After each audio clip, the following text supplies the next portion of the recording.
پچھلے حصے میں بتایا جا چکا تھا کہ کس طرح جو زکوئی تھی وہ صلاح الدین ایوبی کی ایجنٹ تھی جو اس کے لیے کام کر رہی تھی۔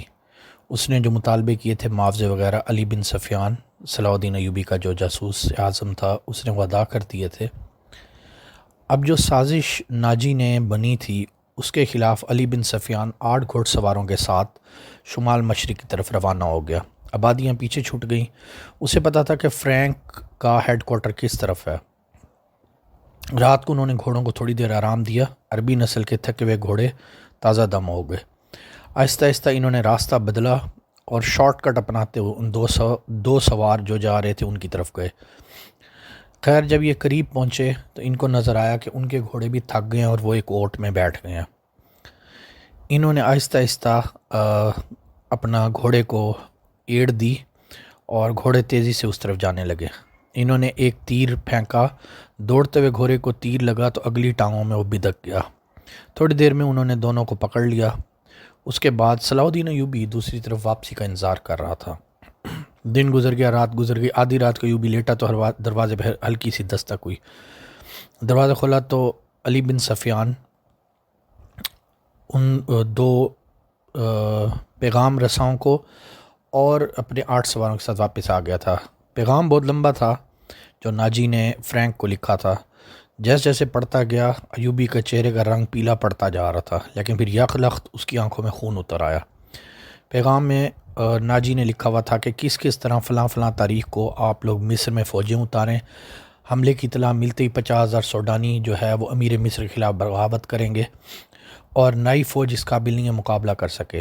ایوبی نے پیغام لے جانے والوں کو تہہ خانے میں ڈال دیا۔ اس کے بعد اس نے ناجی کو اور اس کے تینوں نائبین کو نظر بند کر دیا۔ اس کے حرم کی تمام عورتوں کو آزاد کر دیا۔ اس کا ذاتی خزانہ جو تھا وہ سرکاری تحویل میں لے لیا۔ پھر ایوبی نے یہ کیا کہ وہی خط اس نے اپنے 2 وفادار بندوں کے ذریعے بھجوایا۔ حملے کی صرف تاریخ مٹا دی، باقی سب مندرجات وہی رہے۔ وہ 2 پیغامبر فرینک تک گئے، 8ویں روز واپس آ گئے۔ ناجی کا پیغام لے گئے تھے۔ فرینک نے کہا تھا کہ حملے کی تاریخ سے 2 دن پہلے سوڈانی فوج بغاوت کر دے تاکہ صلاح الدین ایوبی جو ہے وہ صلیبیوں کو روکنے کا ہوش نہ رہے۔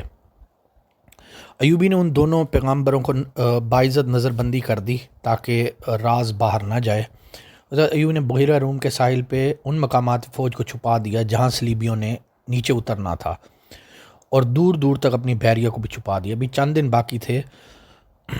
مورخ سراج الدین لکھتے ہیں سوڈانی فوج نے صلیبیوں کے حملے سے پہلے ہی بغاوت کر دی تھی، جبکہ دوسرے جو ہیں مورخ حتاجی وہ لکھتے ہیں کہ نہیں، سوڈانی فوج نے حملے کے بہت بعد بغاوت کی تھی۔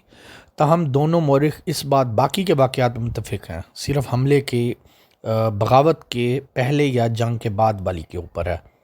خیر اس کے بعد ایوبی نے ناجی اور اس کے نائبین کو قید میں سزائے موت دے کے گمنام قبر میں دفن کر دیا۔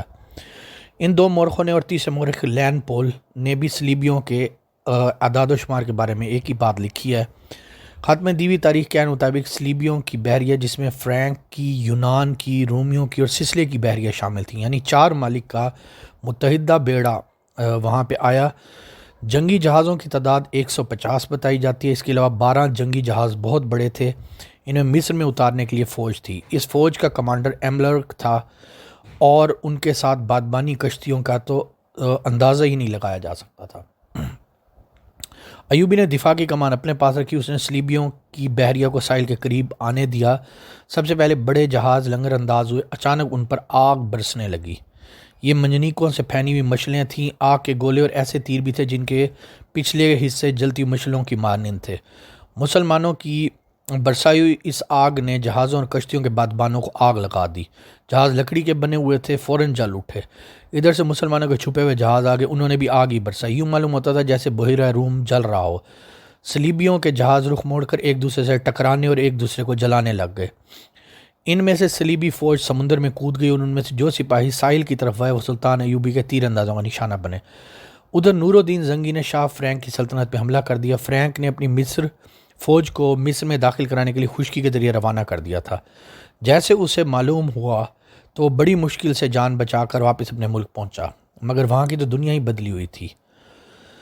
بحیرہ روم میں صلیبیوں کا متحدہ بیڑا جو 4 سے 5 ممالک کا بیڑا تھا وہ نظر آتش ہو گیا، فوج جل کے اور ڈوب کر ختم ہونے لگی۔ صلیبیوں کا ایک کمانڈر ایملرک بچ گیا، اس نے ہتھیار ڈال کے صلح کی درخواست کی جو بہت بڑی رقم کے عوض منظور کر لی۔ یونانی اور سسلیوں والوں کے کچھ جہاز بچ گئے تھے، صلاح الدین نے انہیں اپنے جہاز واپس لے جانے کی اجازت دے دی، مگر راستے میں ایسا طوفان آیا کہ ان کے بچے ہوئے جہاز بھی غرق ہو گئے۔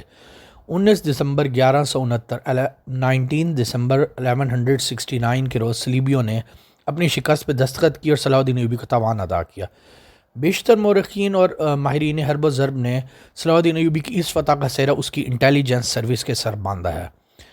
رقاصہ زکوئی کا ذکر صرف ایک مراکشی وقائع نگار اسد الاسدی نے لکھا ہے اور علی بن سفیان کا تعارف اسی مراکش کے وقائع نگار اسد الاسدی نے لکھا ہے۔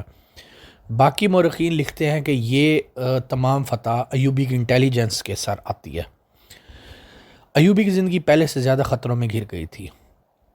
صلیبیوں کے بحری بیڑے اور افواج کو بحیرہ روم میں غرق کر کے صلاح الدین ایوبی مصر کے ساحلی علاقوں میں ہی موجود تھا۔ 7 دن گزر چکے تھے، صلیبیوں سے تاوان وصول کیا جا چکا تھا، مگر بحیرہ روم ابھی تک بچے کچے بحری جہازوں کو، کشتیوں کو نگل رہا تھا اور انسانوں کو اگل رہا تھا۔ صلیبی ملا اور سپاہ جلتے جہازوں سمندر میں کود گئے۔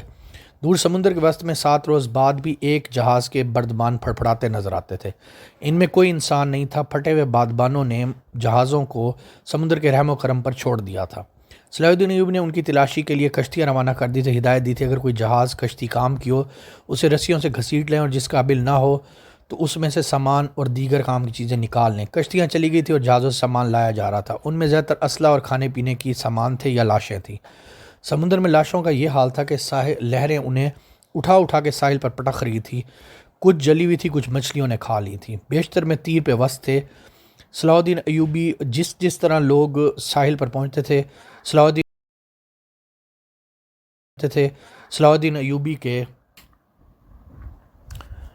سمندر نے آہستہ آہستہ جو لوگ آ رہے تھے، قیدی نیچے اتر رہے تھے، ایوبی نے انتظام کیا تھا کوئی قیدی سمندر سے نکلے اسے وہیں خشک کپڑے خوراک دی جائے، زخمیوں کو مرہم پٹی کی جائے، اس اہتمام کا قیدیوں کو ایک جگہ جمع کیا جا رہا تھا۔ ایوبی گھوڑے پر ساحلی علاقے میں گھوم پھر رہا تھا، وہ اپنے خیمے سے کچھ 2 میل دور نکل گیا تھا، آگے چٹانی علاقہ تھا، اس کے ساتھ اس کے 3 سالار تھے، اس کا خاص رفیق خاص بہاؤالدین شداد بھی اس کے ساتھ تھا جو مارکے سے 1 دن پہلے عرب سے آیا تھا۔